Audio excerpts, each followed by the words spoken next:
Salmo 119, verso 94, o salmista diz: eu sou teu, salva-me, salva-me, eu sou teu. Vamos repetir a primeira parte desse versículo 94 do Salmo 119. Eu digo uma palavra e você diz a outra, pode ser?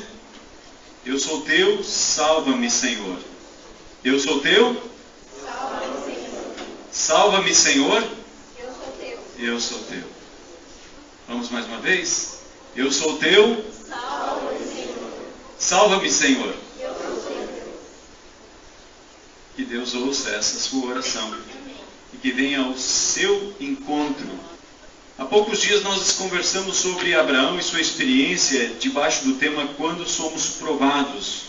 Hoje nós queremos ver o outro texto, que é Hebreus capítulo 11, versículos 17 a 19, que fala também sobre essa experiência de Abraão, escrita então pelo escritor sagrado e dado a nós como exemplo de fé. Muito se fala sobre fé. Fé é confiança, é certeza.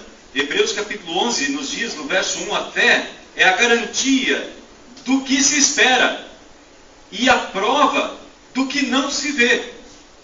Pois, por meio dela, os antigos alcançaram a aprovação. Pela fé, entendemos que o universo foi criado pela palavra de Deus, de modo que o visível não foi feito do que se vê.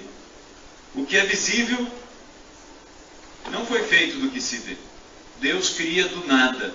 Deus cria do invisível.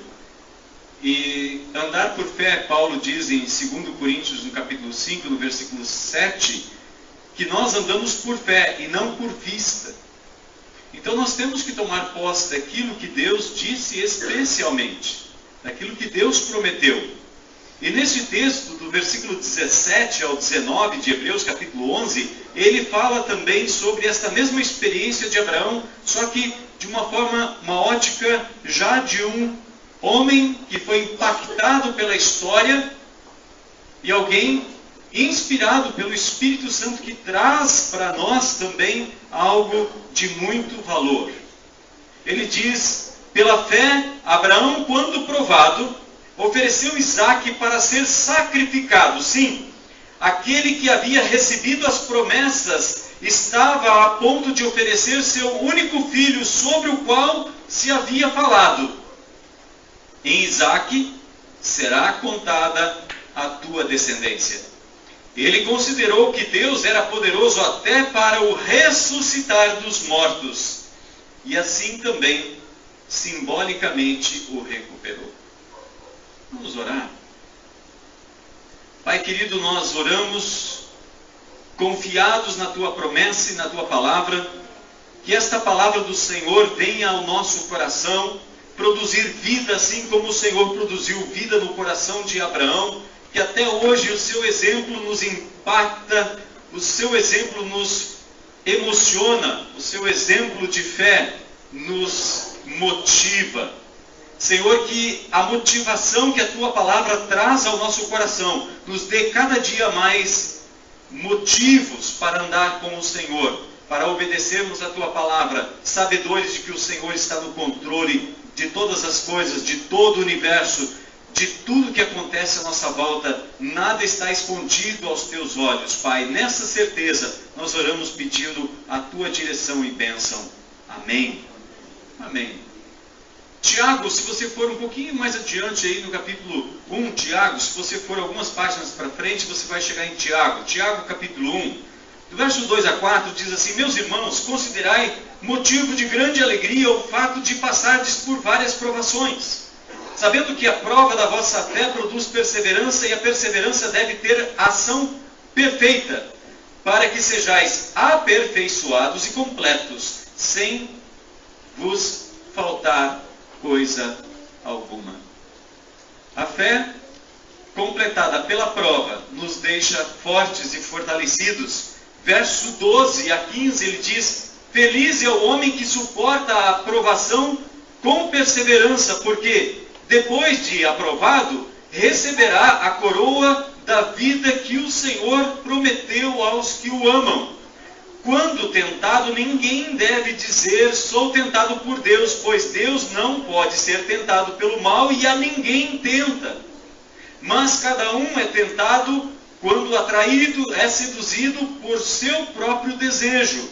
Então, o desejo, tendo concebido, dá à luz o pecado, e o pecado, após se consumar, gera a morte. Deus não tenta ninguém.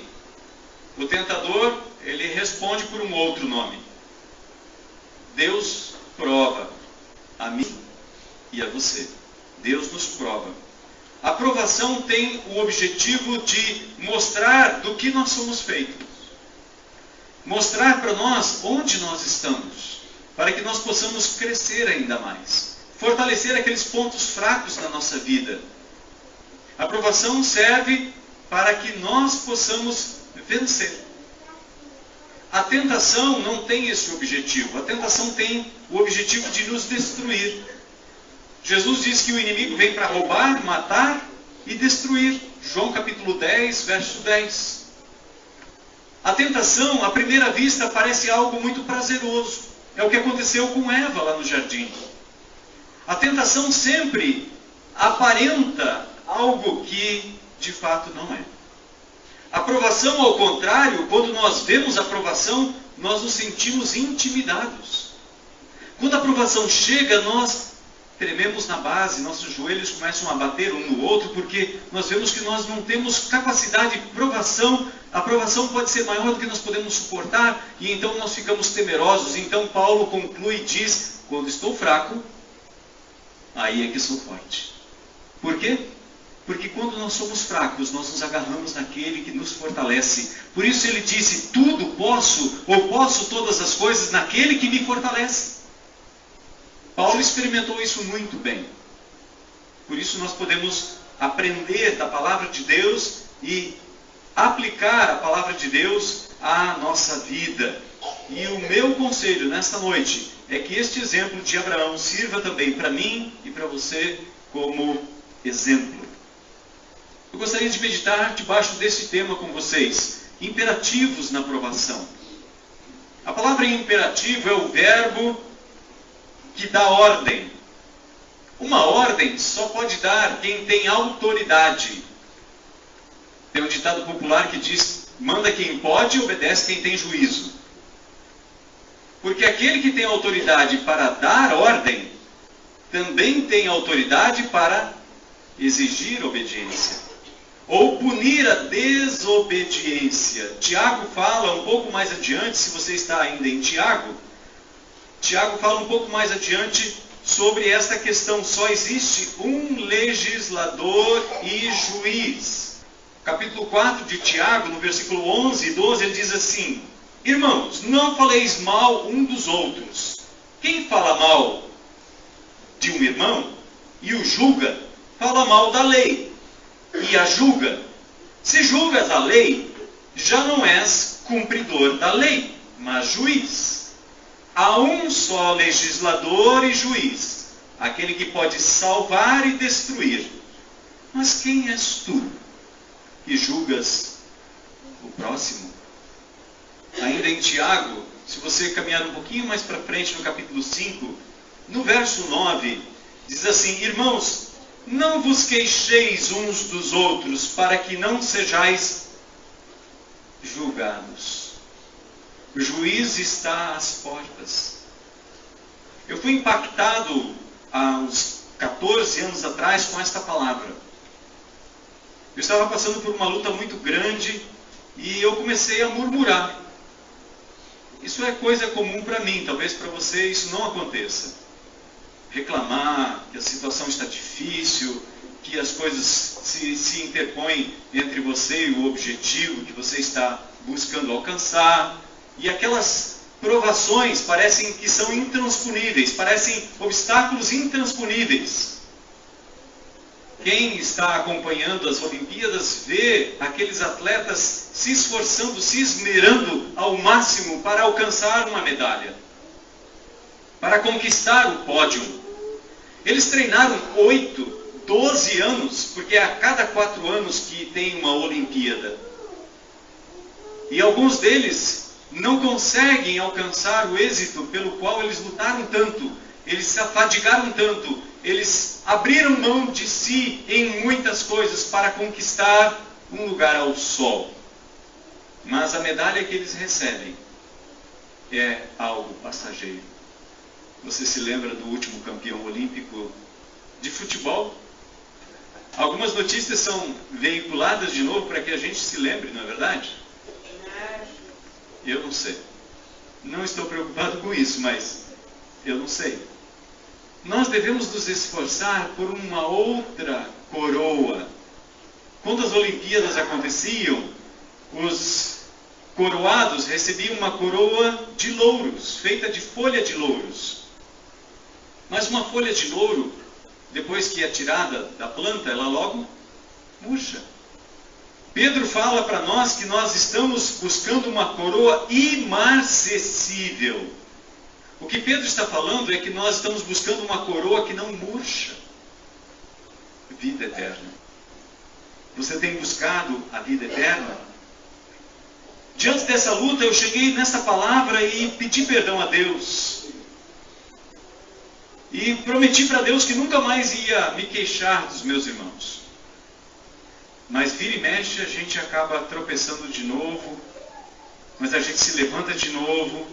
E de novo essa palavra vem a gente. E a gente toma essa decisão de novo. Se levanta de novo e prossegue. Vencedor não é aquele que chega em primeiro lugar na corrida da fé. Nós já falamos aqui sobre isso, quando falamos sobre 1 Coríntios capítulo 9, versículo 24 a 27. Vencedor na corrida da fé é quem chega no final. Todos podemos vencer. E como igreja nós devemos apoiar uns aos outros, não nos colocar para atrapalhar uns aos outros, mas para auxiliar. Irmãos, não vos queixeis, o juiz está às portas. A história de Abraão nos mostra alguns imperativos. Esses imperativos de Jesus, de Deus, eles vão ser cobrados de mim e de você no último dia. No domingo passado nós falamos sobre um alerta do fim. Quando toda a carne, a Bíblia diz que toda a carne, todas as pessoas vão comparecer diante de Deus. E cada um de nós vai prestar conta. Aliás, Jesus, em Mateus capítulo 12, diz que nós vamos prestar conta de todas as palavras inúteis que nós falamos. No verso 37, Jesus diz: pelas tuas palavras você será justificado, e pelas tuas palavras você vai ser condenado. Então a nossa palavra tem muito poder. O que nós falamos? Para quem falamos e por que falamos? Como falamos? É muito importante. A nossa boca pode produzir vida ou morte. Aliás, a palavra de Deus em Provérbios, capítulo 18, versículo 21, nos diz algo semelhante que nos traz muita apreensão. Diz assim: a morte e a vida estão em poder da língua. A morte e a vida estão em poder da língua. E aquele que a ama comerá do seu fruto. Então nós precisamos cuidar com aquilo que falamos, como falamos, para quem falamos. Abraão foi chamado o pai da fé. Nós somos salvos pela graça, por meio da fé. É a graça de Deus estendida a nós que nos salva. E a maneira como nós nos agarramos a esta graça de Deus é a fé. Então, se tem algo que nós devemos lutar, é lutar pela fé. Fortalecer a fé. Viver pela fé. Andar pela fé. Não pelo que nós vemos, não pelo que nós sentimos. Os sentimentos não devem ser base para nós. A fé pode produzir bons sentimentos, alegria, contentamento, expectativa, esperança. Se Deus é poderoso para criar os imperativos e Ele é poderoso para julgar as suas leis, nós devemos então aprender algumas lições na aprovação. Primeira, negue-se a si mesmo. Se Abraão não tivesse negado a si mesmo quando Deus pediu Isaque a ele, ele não teria oferecido seu filho. Abraão negou-se a si mesmo. Quando Isaque nasceu, ele já tinha 100 anos. 100 anos de idade. Provavelmente, quando ele entregou seu filho em holocausto, lá em Gênesis capítulo 22, ele provavelmente já tinha 22, 23, 24 anos de idade. Então Abraão já estava com 120 anos, pelo menos, 120 anos de idade. Se Abraão tivesse pensado em si mesmo, ele não teria obedecido a Deus. Mas só que o texto diz que Abraão recebeu as promessas de Deus. E aquele que havia recebido as promessas, ou seja, Deus havia feito a promessa para Abraão e ao seu descendente. E em Isaque, Deus disse, será chamada a tua descendência.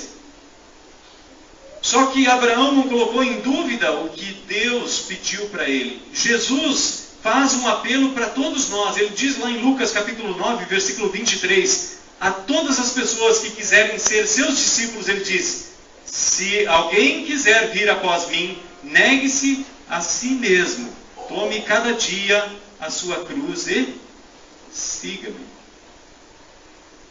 Nesse texto nós temos 2 imperativos. Primeiro, negue-se e depois siga-me. São imperativos que vão fazendo parte da nossa jornada. Jesus diz em João 8,12, eu sou a luz do mundo, quem crê em mim não andará em trevas, mas terá a luz da vida.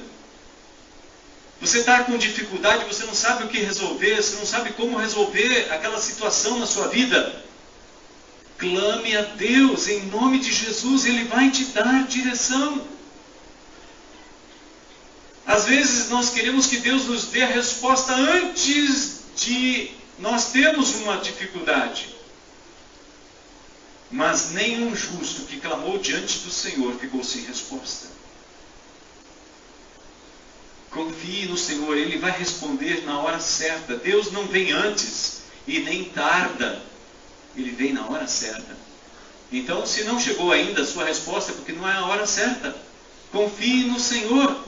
Continue confiando no Senhor. Isto é fé. A autonegação com base nas promessas do Senhor é o primeiro passo na caminhada de fé. Quando Abraão saiu da sua terra, Deus disse, sai da sua terra, do meio dos seus parentes, vai para uma terra que eu vou te mostrar. Abraão não tinha visto a terra. Quando ele chegou naquela terra, Deus disse, essa é a terra que eu vou dar para você. Ele foi para o Egito, quando ele voltou para Israel, quando ele voltou para aquela terra ali de Canaã, Deus disse para ele percorrer, no capítulo 13 de Gênesis, norte, sul, leste, oeste, ele disse, tudo isso eu vou dar para você. Mas adiante ele diz, agora sai da tua tenda, olha o céu, conta as estrelas se você puder. Provavelmente era dia, por isso as estrelas não estavam visíveis. Mas ele entendeu o recado de Deus. Tanto que na sequência do texto mostra Abraão fazendo um sacrifício e no final da tarde, então o sol se põe. Abraão sabia que as estrelas estavam lá. Ele não podia enxergar, mas ele sabia que as estrelas estavam lá. Isso é andar por fé. É saber que Deus vai fazer, mesmo que eu não veja. Ele pode fazer mesmo depois que eu já partir da existência desta vida. Mas se Ele prometeu, Ele vai fazer. Então andar por fé é confiar nas promessas do Senhor. Segundo imperativo, ande em temor diante do Senhor. Paulo diz em Filipenses capítulo 2, versículo 12, desenvolvei a vossa salvação com temor e tremor. Andar em temor diante do Senhor é o princípio da sabedoria. Temer a Deus é o princípio da sabedoria. Provérbios 1, verso 7. Devemos temer e amar a Deus. Por isso, nós passamos para O terceiro imperativo: ame a Deus acima de tudo. Ame a Deus acima de tudo. Deus é poderoso demais para errar. Por isso, Ele exige obediência incondicional. Gênesis 17, verso 1, Deus diz para Abraão, ele já estava com 99 anos, e Deus apareceu para ele e disse: eu sou o Deus Todo-Poderoso, o El Shaddai. Anda na minha presença e ser íntegro. Então, ande com Deus. Seja íntegro. Ame a Deus. Eu sou o Senhor. Este é o meu nome. Não darei a minha glória a outro, nem o meu louvor às imagens esculpidas. Isaías 42, verso 8. Quando o povo do Antigo Testamento estava em dúvida a quem adorar, quem é o Deus verdadeiro, Deus disse: eu sou o Deus verdadeiro. Além de mim não existe nenhum outro Deus. Não existe. Eu sou o único Senhor. Eu sou o único Deus. Fui eu que te criei. No capítulo 43 ele diz: eu criei vocês. Eu escolhi vocês. Eu os separei de entre os povos. Hoje, como povo de Deus, como igreja do Senhor Jesus, estamos sendo tirados do meio dos povos. Deus não salva uma nação. Deus não salva uma cidade. Deus salva pessoas. Pessoas que são tiradas do meio dos povos. Por quê? Não porque as outras não são objeto do seu amor, mas porque elas rejeitam a palavra de Deus. Por isso é que João Batista, que é o primeiro profeta da nova aliança, ele disse que Deus tem a sua pá na mão. É como aquele que tem a pá e joga o trigo para o alto, a palha vai embora, é queimada, mas o trigo é guardado no celeiro. Nós precisamos definir quem nós somos, se nós somos palha ou se nós somos semente. Somente aqueles que servem e seguem e amam o Senhor é que vão habitar com Ele. Deus não vai obrigar ninguém a estar com Ele. Quarto, rejeite toda a proposta do inimigo. Com certeza, aqueles 3 dias em que Abraão saiu da sua casa, preparou a lenha, preparou o fogo, pegou a faca, pegou seu filho, mais 2 servos e foram até o lugar onde iriam oferecer o sacrifício, com certeza o inimigo deve ter lançado muitas propostas, muitas ideias em Abraão. Se o próprio Filho de Deus foi tentado por Satanás, por que nós seríamos isentos de tentação? Com certeza, o inimigo não dorme, ele não descansa. Ele, em todo tempo, em todas as ocasiões, ele procura nos enfraquecer. Ele procura roubar a nossa fé. João escreve na sua primeira carta que o que vence o mundo é a nossa fé. O que vence o mundo é a nossa fé. O meu justo viverá pela fé. E a fé vem por ouvir a palavra de Deus. Então nós temos que nos apropriar cada dia mais da palavra de Deus. Deus é poderoso para nos libertar. Confie nas promessas do Senhor. Lembre-se, Deus é amor, mas o amor não é Deus. Deus é amor. Ele é misericordioso. Mas o amor e a misericórdia não são Deus.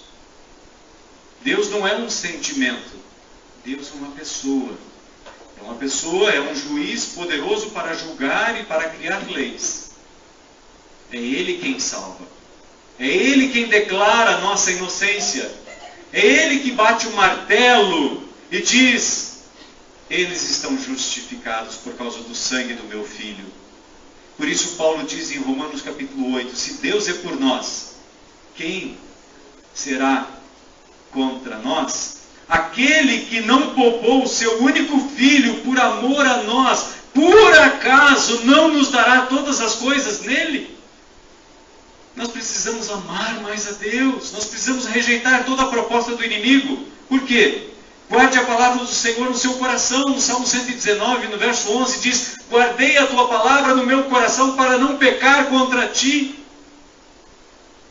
Aproprie-se da palavra de Deus. Tem tantos meios hoje de nós nos apropriarmos da palavra de Deus, guardar ela no coração. Tantas formas. Segundo, confie no Senhor e nas suas promessas. Deus é poderoso demais para errar. Deus fez promessas maravilhosas. Você conhece as promessas de Deus? Comece a tomar posse delas. Nós confiamos na palavra de pessoas. Muitas vezes nós preparamos uma refeição aguardando uma visita que talvez até se esqueça que tinha combinado conosco. Deus não se esquece. Deus é poderoso para cumprir todas as suas promessas. Porque para Deus não haverá impossível em nenhuma de suas promessas. Não há impossíveis para Deus. Deus faz água sair da pedra. Deus faz pão cair do céu. Deus abre o mar. Deus é poderoso para ressuscitar os mortos, para trazer vitória. Terceiro lugar, seja leal ao Senhor e à sua palavra. Permaneça firme. Não permita que nada demova os teus pés de estarem na palavra. Ele é a rocha. Jesus diz que aquele que crê nele, confia nele e constrói a sua vida sobre ele, sobre a sua palavra, esse constrói a sua vida, a sua fé sobre a rocha. Ele não disse que não vai vir tempestade.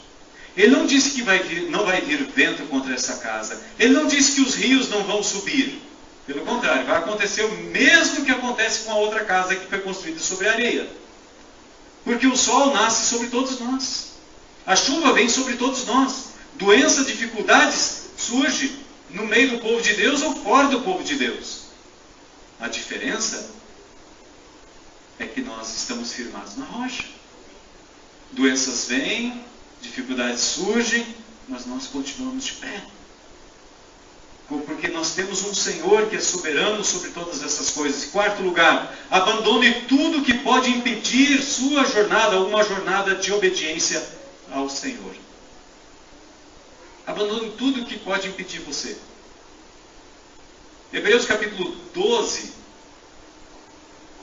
diz assim no versículo 1 e 2.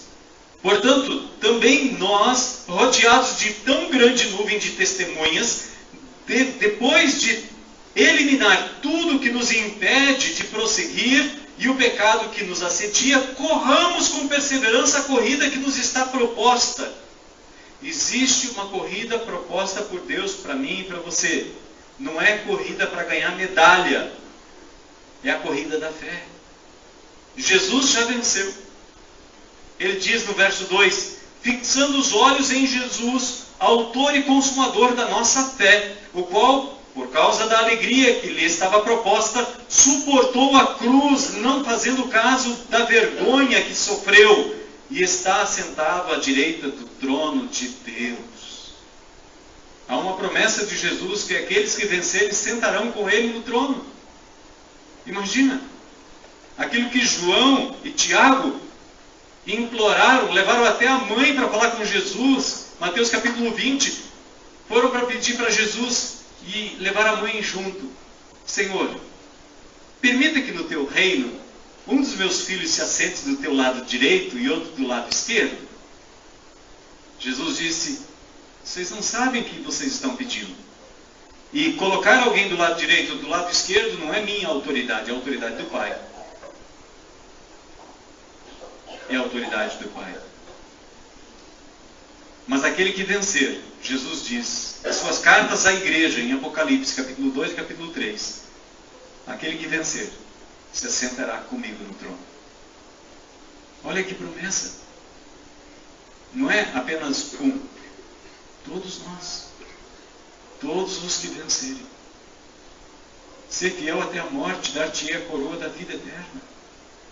Há uma promessa de Deus para aquele que não desiste. Para aquele que permanece na perseverança da fé. Amém? Quinto, abandone a ingenuidade. Muita gente entra na corrida da fé de maneira ingênua. Ele acha que quando ele entrega a vida dele a Jesus, o inimigo vai tirar férias. Vai para o Caribe. Aliás, quem gostaria de ir para o Caribe sou eu. ele que vai para o inferno, com todo o respeito da palavra.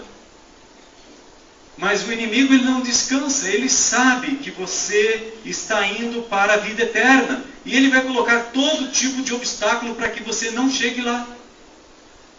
Para que você desista no meio do caminho. Então abandone a ingenuidade. Ai dos que ao mal chamam bem e ao bem mal. Que transformam trevas em luz e luz em trevas, e o amargo em doce, o doce em amargo. Hoje nós vemos essa confusão na sociedade que nos cerca. Há uma confusão de valores, de princípios, e querem impor isso a mim e a você. Nós estamos sendo provados o tempo todo. O Romanos capítulo 1 nos diz que algumas dessas pessoas, por se prostrarem diante de animais e outras coisas fabricadas pelas mãos humanas, Deus deu o espírito do engano para desonrarem os seus corpos entre si, homens com homens, mulheres com mulheres. Os corpos dessas pessoas já estão sendo desonrados aqui por causa de espíritos malignos que dominam a mente dessas pessoas. E eles desejam de todo o coração, eles desejam que eu e você façamos o mesmo. Mas adiante ele fala que alguns não fazem isso, mas aprovam quem faz. Aprovam quem faz. Nós não podemos admitir isso, nós não podemos aceitar isso. Está errado, é contra a natureza. Deus criou o homem e quando está lá no ventre já é homem. Por que tem confusão quando nasce? Ou depois que nasce? Jesus esclarece isso, ele diz, desde o princípio Deus fez homem e mulher. Não existe um terceiro gênero. Não existe. Ou é homem ou é mulher. Não existe terceiro gênero. E nós precisamos nos levantar contra esse tipo de mentalidade, de espírito dessa época, que transforma o certo em errado e o errado em certo. Esse é o tempo que nós estamos vivendo. Isaías já vivia nessa época e já vivia com esse problema. Isso não é atual. Isso sempre aconteceu. Ide, eu vos envio como cordeiros para o meio de lobos. Essa é a proposta de Jesus para nós. Ele não disse, ide, enviarei vocês para um cruzeiro nas ilhas mais belas dessa terra. Às vezes nós ficamos confusos. Às vezes nós desejamos coisas prazerosas. É verdade. Eu já disse em minha casa, eu me acostumo fácil com coisa boa. Fácil. Até as crianças já sabem mexer nos celulares ali. Por quê? É fácil. Há uma facilitação para que nós pensemos que a vida é fácil. Mas o dia a dia da nossa vida, ela é marcada, é pautada por dificuldades, por provas e tentações. Achar que nós não vamos passar por tentações e provas é ingenuidade. Deus nos fortalece nas provas. Deus é honrado quando nós vencemos as tentações. Satanás ofereceu comida para Jesus.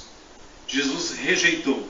Ele disse, não só de pão viverá o homem, mas de toda palavra que procede da boca de Deus. Depois de vencidas as tentações e as provações que ele passou ali no deserto, os anjos do Senhor vieram trazer comida para ele. Se você desejar os manjares que este mundo oferece, você não receberá os manjares que os anjos do Senhor trarão para você.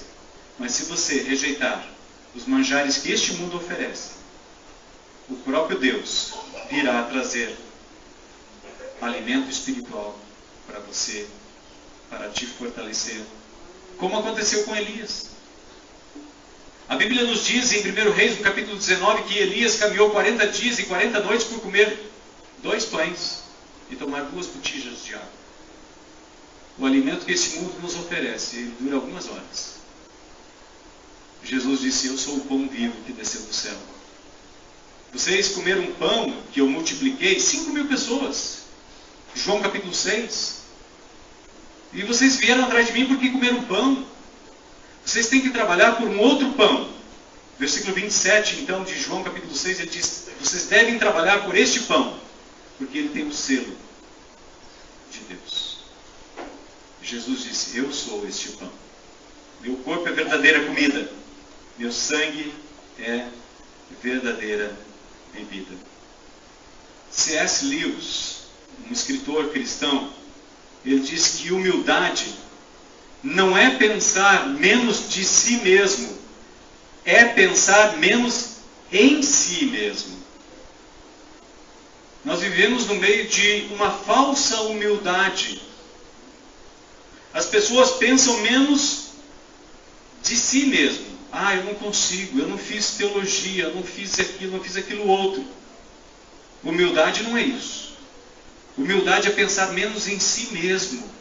É estender a mão ao necessitado, é ajudar as pessoas, é dar o ombro, é estar ao lado, é pensar as feridas do próximo, é ter misericórdia e compaixão, é ter o coração de Deus, é ter o coração de Jesus. Jesus olhou para aquela multidão e teve misericórdia. Multiplicou os pães, logo eles foram atrás dele para proclamar ele rei. E então ele começa a falar sobre algo mais profundo. E eles abandonam Jesus e dizem assim, duro esse discurso. Jesus não se intimida, ele diz aos seus próprios discípulos: vocês também não querem ir embora? Então Pedro toma a palavra e diz: para quem nós vamos ir? Tu é que tens as palavras da vida eterna. É só Jesus que tem as palavras da vida eterna. É só Jesus que tem o poder para libertar. É só Deus quem pode fazer essas coisas. 1 Coríntios 4,7 nos diz: pois quem te faz diferente dos demais? E o que tens que não tenhas recebido? E se recebesses, por que te orgulhas, como se não tivesse recebido? Quando Deus disse para Abraão: me dá o teu filho, o teu único filho, Abraão não negou, porque não foi Abraão que fez Isaque. E jamais Abraão poderia oferecer um Isaque se Deus não tivesse dado o Isaque para ele. Tudo que nós temos, tudo que nós somos, pertence ao Senhor. E nós não podemos oferecer e ofertar nada do que nós não temos. É como diz o profeta: das tuas mãos recebemos e para as tuas mãos o damos. É como Jó disse: Deus deu, Deus tomou, bendito seja o nome do Senhor. E o texto sagrado diz que Jó não pecou em nenhuma palavra diante de Deus, porque Jó havia compreendido tudo pertence a Deus. Não somente ele, não somente os seus filhos, não somente todas as fazendas e gado e tudo que ele tinha. Tudo pertence a Deus. Amém? Imperativos na aprovação. Eu não sei se você já passou por algumas provas, mas certamente é necessário nós entendermos que há ordens da parte de Deus quando nós somos submetidos à prova. Quando o aluno passa pela prova, o professor diz: olha, você não pode olhar para o lado, caderno, bolsa, debaixo da carteira, senta direito. Existem algumas ordens para você fazer uma prova, não existe? Quem faz concurso então já sabe. A distância entre as cadeiras são maiores ainda, para evitar qualquer tipo de auxílio. Você não pode levar celular, tem que ser aquela cor de caneta. Existem ordens estabelecidas, e se você não seguir essa ordem, você não é aprovado. Paulo diz para Timóteo, com esse texto nós queremos encerrar nossa meditação. 2 Timóteo, no capítulo 2. Vocês estão acompanhando as Olimpíadas. cada atleta precisa tirar sangue ou fazer exames para saber se não está usando nenhum tipo de composto proibido pela junta médica, que altera a capacidade dos que competem. E Paulo diz aqui, se um atleta, verso 5, 2 Timóteo 2, 5, se um atleta competir nos jogos públicos, não será coroado se não cumprir o regulamento. Há alguns imperativos da palavra de Deus. Jesus disse, vocês me amam, vocês vão guardar os meus mandamentos. Os imperativos de Jesus. Eles não nos salvam, mas nos mantêm no caminho. Nenhum dos mandamentos pode nos salvar. Porque se a salvação fosse produzida pela lei, segue-se que Cristo teria morrido em vão. Os regulamentos e os mandamentos servem para que nós continuemos no caminho. Jesus é o caminho, ninguém vem ao Pai se não for por mim. É como aquelas placas na beira do caminho. Reduz a velocidade, curva perigosa. Muita gente não obedece à sinalização e sofre consequências drásticas, graves, que prejudicam não somente a si, mas também os seus. Imperativos da aprovação. Que nós possamos ser submissos aos imperativos do Senhor, praticando eles dia após dia, conhecendo essas regras cada dia mais. E vamos andar com o Senhor. Amém? Vamos ficar em pé. Quero orar com você.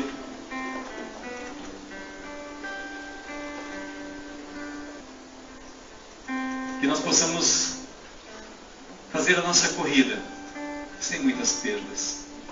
Amém? Não é quanto, se você chegou primeiro ou não, mas é importante que você chegue. Querido Deus, nós vimos esses desafios que a prova traz para nós. Abraão foi vencedor. O Senhor deu força, deu sabedoria.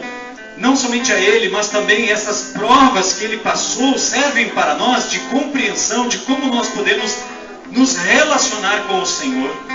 Ajuda do Senhor nesta nova semana, diante dos desafios que nós temos para enfrentar, que nós possamos enfrentá-los em nome do Senhor e vencermos para a glória de Jesus. Abençoa, Senhor, meus irmãos, em suas provas, e que eles sejam firmes diante das tentações, usando a Tua palavra para vencer o inimigo, repreendendo toda a investida do mal. Que o Teu povo seja um povo vitorioso em nome de Jesus. Glorifica o nome do Pai, glorifica o nome do Filho, o Espírito Santo, dando capacitação, dando poder e autoridade aos Teus filhos, para que o nome de Jesus seja exaltado e glorificado agora e por toda a eternidade. Quem crê diz amém.